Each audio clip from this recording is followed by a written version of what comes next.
bread to body, wine to blood of my Jesus Christ.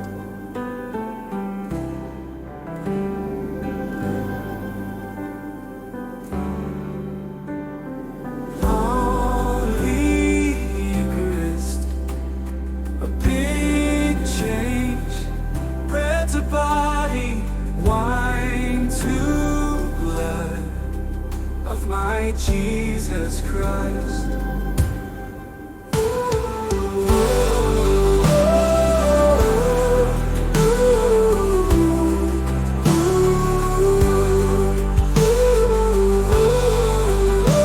बहुत साल पहले ਜਦੋਂ ਮੈਂ ਇੱਕ ਛੋਟਾ ਬੱਚਾ ਸੀ ਪਹਿਲਾ ਵਾਰੀ ਮੈਂ ਉਹ ਚਿੱਟਾ ਰੋਟੀ ਦੇਖਿਆ ਇੱਕ ਪ੍ਰੋਗਰਾਮ ਵਿੱਚ ਬਹੁਤ ਵਧੀਆ ਕੱਪੜਾ ਪਾਇਆ ਇੱਕ ਵਿਅਕਤੀ ਇਹ ਚਿੱਟਾ ਰੋਟੀ ਸਾਰਿਆਂ ਨੂੰ ਵੰਡ ਕਰਦਾ ਸੀ ਤੇ ਮੈਂ ਵੀ ਮੇਰਾ ਮੂੰਹ ਖੋਲਿਆ ਉਹ ਚਿੱਟਾ ਰੋਟੀ ਮਿਲਣ ਲਈ ਪਰ ਉਹ ਵਿਅਕਤੀ ਮੈਨੂੰ ਉਹ ਰੋਟੀ ਨਹੀਂ ਦਿੱਤਾ थोड़ा सਮਾਂ ਦੇ ਬਾਅਦ मैंने समझिया ਸਾਰੇ ਲੋਕ ਉਹ ਵਿਅਕਤੀ ਨੂੰ ਜੋ ਚੰਗਾ ਕੱਪੜਾ ਪਾਇਆ ਸੋਹਣਾ ਕੱਪੜਾ ਪਾਇਆ ਉਸ ਨੂੰ ਬੁਲਾਉਂਦਾ ਹੈ ਫਾਦਰ ਜੀ ਅਤੇ ਜੋ ਪ੍ਰੋਗਰਾਮ ਵਿੱਚ ਅਸੀਂ ਸ਼ਾਮਿਲ ਹੋਇਆ ਉਹ ਪ੍ਰੋਗਰਾਮ ਪਾਕ ਮਾਸ ਦੀ ਕੁਰਬਾਨੀ ਸੀ ਥੋੜਾ ਸਮਾਂ ਦੇ ਬਾਅਦ ਇੱਕ ਦਿਨ ਫਾਦਰ ਜੀ ਦਾ ਹੱਥ ਤੋਂ ਉਹ ਚਿੱਟਾ ਰੋਟੀ ਨੀਚੇ ਗਿਰ ਗਿਆ ਉਹ ਸਮਾਂ ਵਿੱਚ ਫਾਦਰ ਜੀ ਬਹੁਤ ਆਦਰ ਦੇ ਨਾਲ ਭਗਤੀ ਦੇ ਨਾਲ ਉਹ ਚਿੱਟਾ ਰੋਟੀ ਵਾਪਸ ਉਹ ਬਰਤਨ ਵਿੱਚ ਲੈ ਲਿਆ ਉਹ ਸਮਾਂ ਵਿੱਚ ਮੈਨੂੰ ਇੱਕ ਚੀਜ਼ ਸਮਝਿਆ ਇਹ ਰੋਟੀ ਇੱਕ ਆਮ ਰੋਟੀ ਨਹੀਂ ਹੈ ਉਹ ਰੋਟੀ ਨੂੰ ਥੋੜਾ ਵਿਸ਼ੇਸ਼ਤਾ ਹੈ ਜਦੋਂ ਮੈਂ ਪਹਿਲਾ ਵਾਰੀ ਪਾਕ ਸ਼ਰਾਕਤ ਸਵੀਕਾਰ ਕਰਨ ਲਈ ਤਿਆਰ ਕਰਤਾ ਸੀ ਸਿਸਟਰ ਮੈਟਿਲਡਾ ਤੇ ਸਿਸਟਰ ਹੈਲਨ ਸਾਨੂੰ ਕਲਾਸ ਦਿੱਤਾ ਸੀ ਉਹ ਸਮਾਂ ਵਿੱਚ ਸਿਸਟਰ ਜੀ ਦੱਸਿਆ ਪਾਕ ਮਾਸ ਦੀ ਕੁਰਬਾਨੀ ਵਿੱਚ ਯਿਸੂ ਮਸੀਹ ਦਾ ਬਦਨ ਅਤੇ ਲਹੂ ਵਿੱਚ ਰੋਟੀ ਅਤੇ ਅੰਗੂਰੀ ਮੇ ਬਦਲੀ ਹੋ ਰਿਹਾ ਹੈ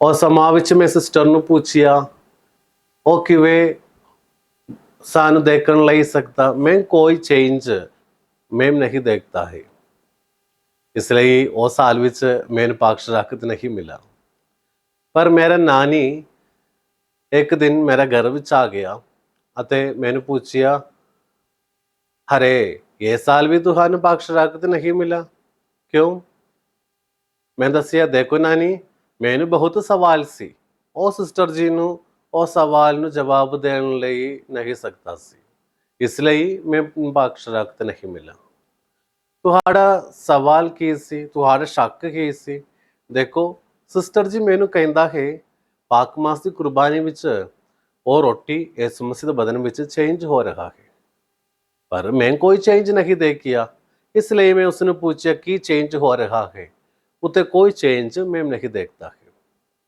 ਮੇਰਾ ਨਾਨੀ ਛੇਤੀ ਰਸੋਈ ਵਿੱਚ ਜਾ ਕੇ ਇੱਕ ਗਲਾਸ ਵਿੱਚ पानी लेके आ गया मैंने पूछिया अरे देखो ये की है मैंने दसिया पानी अच्छा ये सिर्फ पानी है तुसी थोड़ा पी के देखो ये की है मैं पी के देखिया वो मीठा पानी सी मेरे दादी मैंने दसिया देखो ये पानी विच मैंने थोड़ा चीनी मिक्स किया पर वो पानी चेंज हो गया पर ਤੁਹਾਨੂੰ ਤੁਹਾਡਾ ਕੰਮ ਦੇ ਨਾਲ ਕੋਈ ਚੇਂਜ ਦੇਖਣ ਲਈ ਨਹੀਂ ਸਕਦਾ ਸੀ ਮੇਰੇ ਬੇਟੇ ਇਹ ਦੁਨੀਆ ਵਿੱਚ ਬਹੁਤ ਚੇਂਜ ਹੈ ਸਾਡੇ ਅੱਖਾਂ ਦੇ ਨਾਲ ਸਾਨੂੰ ਦੇਖਣ ਲਈ ਨਹੀਂ ਸਕਦਾ ਅਤੇ ਉਹ ਚੇਂਜ ਦੇਖਣ ਲਈ ਸਾਨੂੰ ਵਿਸ਼ਵਾਸ ਚਾਹੀਏ ਪਾਕ ਮਾਸ ਦੀ ਕੁਰਬਾਨੀ ਵਿੱਚ ਰੋਟੀ ਯਿਸੂ ਮਸੀਹ ਦੇ ਬਦਨ ਵਿੱਚ ਚੇਂਜ ਹੋ ਰਿਹਾ ਹੈ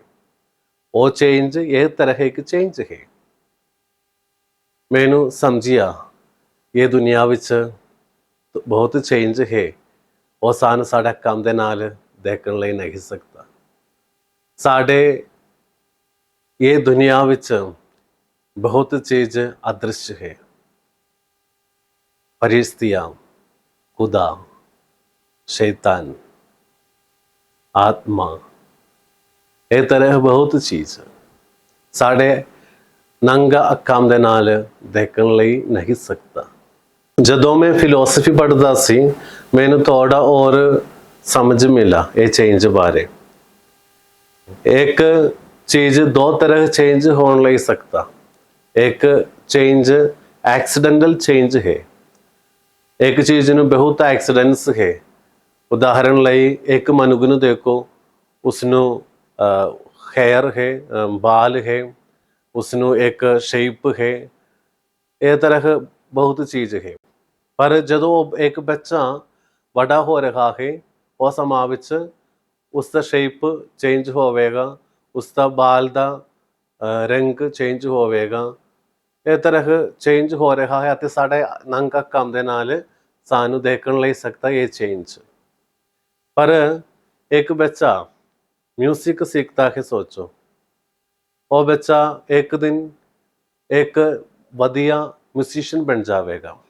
ਪਰ ਸਾਡਾ ਨੰਗਾ ਅੱਖਾਂ ਦੇ ਨਾਲ ਉਹ ਚੇਂਜ ਸਾਨੂੰ ਦੇਖਣ ਲਈ ਨਹੀਂ ਸਕਦਾ, ਪਰ ਸਾਨੂੰ ਮਹਿਸੂਸ ਕਰਨ ਲਈ ਸਕਦਾ। ਸੋ ਇੱਕ ਮਨੁੱਖ ਦਾ ਐਸੈਂਸ ਇੱਕ ਮਿਊਜ਼ੀਸ਼ੀਅਨ ਦਾ ਐਸੈਂਸ ਵਿੱਚ ਚੇਂਜ ਹੋ ਗਿਆ। ਮੇਰੇ ਪਿਆਰਿਓ, ਇਹ ਤਰ੍ਹਾਂ ਹੈ ਹਰ ਇੱਕ ਪਾਕ ਮਾਸ ਵਿੱਚ ਰੋਟੀ ਦਾ ਐਸੈਂਸ, ਰੋਟੀ ਦਾ ਸੱਤ ਚੇਂਜ ਹੋ ਰਿਹਾ ਹੈ। ਯਿਸੂ ਮਸੀਹ ਦਾ ਸਰੀਰ ਦਾ ਸਬਸਟੈਂਸ ਵਿੱਚ ਸਾਡੇ ਨੰਗਾ ਅੱਖਾਂ ਦੇ ਨਾਲ ਉਹ ਚੇਂਜ ਦੇਖਣ ਲਈ ਸਾ ਨਹੀਂ ਸਕਦਾ। ਕਈ ਵਾਰ ਰੋਟੀ ਦਾ ਐਕਸੀਡੈਂਟਸ ਵੀ ਚੇਂਜ ਹੋ ਰਿਹਾ ਹੈ। ਉਸ ਨੂੰ ਅਸੀਂ ਕਹਿੰਦਾ ਹੈ ਯੂਕਰਿਸਟਿਕ ਮਿਰੇਕਲ। ਥੋੜਾ ਦਿਨਾਂ ਪਹਿਲੇ ਕੇਰਲਾ ਵਿੱਚ ਇੱਕ ਯੂਕਰਿਸਟਿਕ ਮਿਰੇਕਲ ਹੋ ਗਿਆ। ਇੱਕ ਕੁੜੀ ਦਾ ਹੱਥ ਵਿੱਚ ਰੱਖਿਆ ਰੋਟੀ ਯਿਸੂ ਮਸੀਹ ਦਾ ਬਦਨ ਅਤੇ ਲਹੂ ਵਿੱਚ ਚੇਂਜ ਹੋ ਗਿਆ। ਮੇਰੇ ਪਿਆਰਿਓ, ਹਰ ਇੱਕ ਚੇਂਜ ਸਾਨੂੰ ਦੇਖਣ ਲਈ ਨਹੀਂ ਸਕਦਾ। ਉਦਾਹਰਨ ਲਈ ਇੱਕ ਅਧਰੰਗੀ, ਉਸਨੂੰ ਚੰਗਾਈ ਮਿਲਦਾ ਹੈ ਅਤੇ ਉਹ ਉੱਡਦਾ ਹੈ। ਸਾਨੂੰ ਇੱਕਦਮ ਸਮਝੇਗਾ ਉਹ ਵਿਅਕਤੀ ਨੂੰ ਚੰਗਾਈ ਮਿਲਾ, ਉਹ ਇੱਕ ਚਮਤਕਾਰ ਹੈ। ਇਹ ਵਿਸ਼ਵਾਸ ਕਰਨ ਲਈ ਸਾਨੂੰ ਛੋਟਾ ਵਿਸ਼ਵਾਸ ਚਾਹੀਏ। ਹਰ ਇੱਕ ਮਨੁੱਖ ਨੂੰ ਉਹ ਵਿਸ਼ਵਾਸ ਕਰਨ ਲਈ ਕੋਈ ਪ੍ਰੋਬਲਮ ਨਹੀਂ ਹੈ, ਸਾਨੂੰ ਕੋਈ ਸ਼ੱਕ ਨਹੀਂ ਆਵੇਗਾ। ਪਰ ਇਤਰਾਫ ਕਰਨ ਦੇ ਸਮਾਂ ਵਿੱਚ ਪੁਰੋਹਿਤ ਨੂੰ ਮਿਲੇ ਅਧਿਕਾਰ ਦੇ ਨਾਲ ਪੁਰੋਹਿਤ ਕਹਿੰਦਾ ਹੈ ਤੁਹਾਡਾ ਸਾਰੇ ਗੁਨਾਹਾਂ ਤੋਂ ਬਾਪ ਅਤੇ ਬੇਟੇ ਦੇ ਰੂਪ ਪਾਕ ਦੇ ਨਾਮ ਉੱਤੇ ਮੈਂ ਮਾਫੀ ਦਿੰਦਾ ਹਾਂ। ਮੇਰੇ ਪਿਆਰਿਓ, ਇੱਥੇ ਕਿੰਨੇ ਲੋਕ ਨੂੰ ਉਹ ਵਿਸ਼ਵਾਸ ਆਉਂਦਾ ਹੈ ਮੇਰਾ ਸਾਰੇ ਗੁਨਾਹਾਂ ਤੋਂ ਮੈਨੂੰ ਮਾਫੀ ਮਿਲਾ।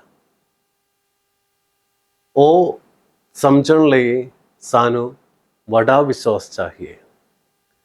ਇਸ ਲਈ ਚਮਤਕਾਰ ਦੇ ਪਿੱਛੇ ਜਾਣ ਦੇ ਸਮਾਂ ਵਿੱਚ ਅਸੀਂ ਇੱਕ ਚੀਜ਼ ਸਮਝਣਾ, ਸਾਡੇ ਵਿਸ਼ਵਾਸ ਬਹੁਤ ਘੱਟ ਹੈ। ਜਦੋਂ ਅਸੀਂ ਪਾਕ ਮਾਸ ਨੂੰ ਜ਼ਿਆਦਾ ਇੰਪੋਰਟੈਂਸ ਦੇਵਾਂਗਾ ਉਹ ਸਮਾਂ ਵਿੱਚ ਅਸੀਂ ਸਮਝਣਾ ਸਾਡੇ ਵਿਸ਼ਵਾਸ ਬਹੁਤ ਵੱਡਾ ਹੈ। ਹਰ ਇੱਕ ਦਿਨ ਅਸੀਂ ਇਹ ਵੱਡਾ ਚਮਤਕਾਰ ਪਾਕ ਮਾਸ ਦੀ ਕੁਰਬਾਨੀ ਵਿੱਚ ਦੇਖਦਾ ਹੈ। ਵਿਸ਼ਵਾਸ ਦਾ ਕੰਮ ਦੇ ਨਾਲ ਸਾਨੂੰ ਇਹ ਸਮਝਣ ਲਈ ਖੁਦਾ ਬਰਕਤ ਦੇਣ ਲਈ ਪ੍ਰਾਰਥਨਾ ਕਰਦਾ ਹੈ ਅਤੇ ਪਾਕ ਮਾਸ ਦੀ ਕੁਰਬਾਨੀ ਵਿੱਚ ਸਾਰੇ ਲੋਕ ਸ਼ਾਮਿਲ ਕਰਨ ਲਈ ਕੋਸ਼ਿਸ਼ ਕਰੋ। ਇਹ ਦੁਨੀਆ ਵਿੱਚ ਸਭ ਤੋਂ ਵੱਡਾ ਚਮਤਕਾਰ ਉੱਤੇ ਹੋ ਰਿਹਾ ਹੈ ਹਰ ਇੱਕ ਪਾਕ ਮਾਸ ਵਿੱਚ।